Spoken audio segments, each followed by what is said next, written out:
যেখানে যাওয়া দরকার আমি যাব। প্রতিটি স্কুলে আমাদের এই বাচ্চাদের জন্য জায়গা থাকতে হবে। আর যে বাচ্চারা বিশেষ মেধায় আছে তাদেরকে আমরা চিহ্নিত করে সেই বিশেষ স্কুলগুলোতে যেন তাদের জায়গা হয় সেটাও আমরা দেখব। এই কাজটি করতে হলে আমরা সবাইকে গ্রাম থেকে কি প্রতিষ্ঠানে আনতে পারবো?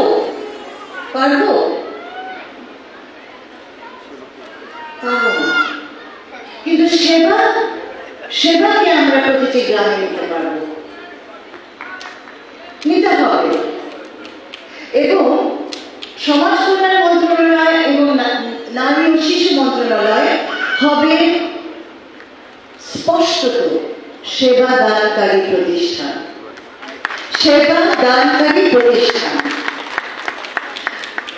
আমরা একদিন স্বপ্ন দেখেছিলাম বাংলাদেশ একটি ওয়েলফেয়ার স্টেট হবে, কল্যাণ রাষ্ট্র হবে। তাহলে বাংলাদেশ যে কল্যাণ রাষ্ট্র গড়ার মানসিকতা রাখে, সক্ষমতা অর্জন করতে চায়, সেটা প্রমাণ করার জায়গাটা হচ্ছে সমাজ কল্যাণ মন্ত্রণালয় প্রধানত, আর দ্বিতীয় হচ্ছে আমি মনে করি আমাদের নারী ও শিশু মন্ত্রণালয়।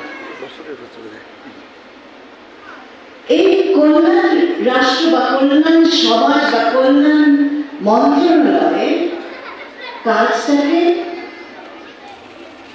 করতে হলে আমাদের একটা বাহিনী লাগবে, কল্যাণ বাহিনী লাগবে, যারা সেবা দিতে জানবে, শিখবে, তাদের সেই প্রশিক্ষিত দক্ষতা তাদের লাগবে। মানসিকতার কথা বলা হয়েছে এখানে, সচেতনতার কথা বলা হয়েছে এখানে। যতই সচেতনতা আমরা করি না কেন, আমার সেই মানব সম্পদটা সবচেয়ে জরুরি। আমি সেটা যদি তৈরি করতে পারি, এবং সেটাই হওয়া উচিত আমাদের প্রধান লক্ষ্য, আমরা সেই মানব সম্পদ, দক্ষ সম্পদ যদি তৈরি করতে পারি, তাহলে তার পরবর্তী কাজটা অনেক বেশি সহজ হবে। সেবা কি করে ডাল করে নিয়ে যাওয়া যায়, গ্রাম পর্যায়ে নিয়ে যাওয়া যায়, সেটার একটা উদাহরণ আমরা দিলাম এখানে। স্কুলের মাধ্যমে, প্রাইমারি এডুকেশনের মাধ্যমে এটা করা। আরেকটা জিনিস আমাদের খুব করা দরকার, সেটা হচ্ছে continuous monitoring of the system. এটাকে পর্যবেক্ষণের মধ্যে আনতে হবে। আবার কাজ খুবই সুন্দর, কাজ খুবই ভালো, কাজ খুবই জরুরি, এবং যেটা করছে সেটার একটা অবকাঠামো আমাদের রাষ্ট্র তৈরি করেছে, কিন্তু পথ অনেক লম্বা। আমরা সেই জায়গায় এখনো পৌঁছাইনি in terms of quality service, regular service, এবং এটাকে চলমান ভাবে উন্নত করার জন্য যে রিসার্চ আর ডেভেলপমেন্ট দরকার, সেই জায়গাটাতেও আমরা এখনো পৌঁছাইনি। তৃতীয় যে কথাটা আমি বলতে চাই, সেটা হচ্ছে আমরা কি সেবা দিই। আমি মনে করি আমাদের অন্তর্বর্তীকালীন সরকারের প্রধান একটি চরিত্র হচ্ছে স্বচ্ছতা স্থাপন করা।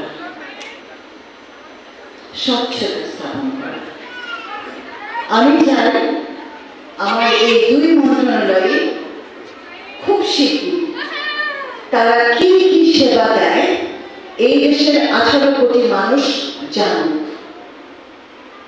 সেটার জন্য প্রয়োজন হলে আমরা মেলা বসাবো, যেখানে সবাই জানবে যে আমাদের মন্ত্রণালয় কি কি সেবা মানুষকে দিয়ে থাকে, এবং মানুষও জানবে যে কোথায় গেলে তারা সেবাটা পাবে, এবং সেবাটা না পেলে তার কি করা উচিত।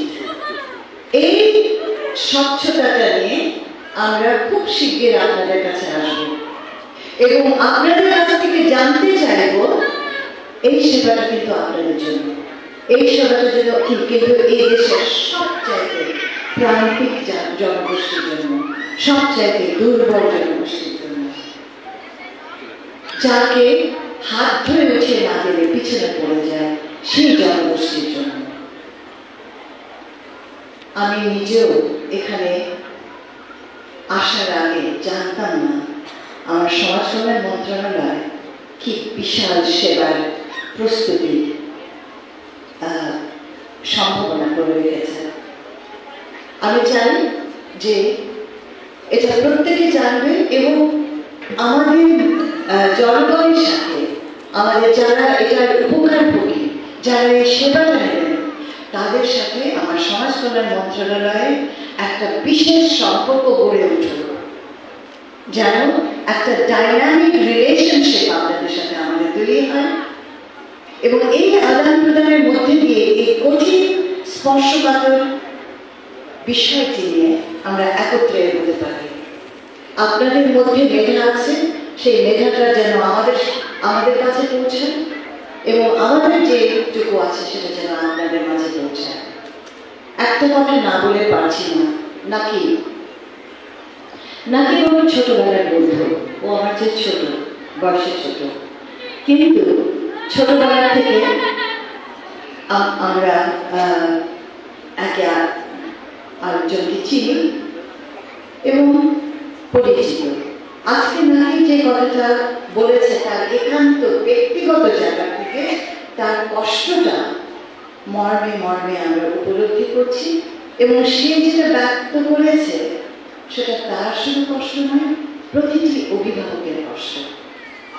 যে কথাটা আমি প্রথমে বললাম সেই কথাটি আবার বলছি, ভেতরে যে গভীর আশঙ্কা প্রতিটি মায়ের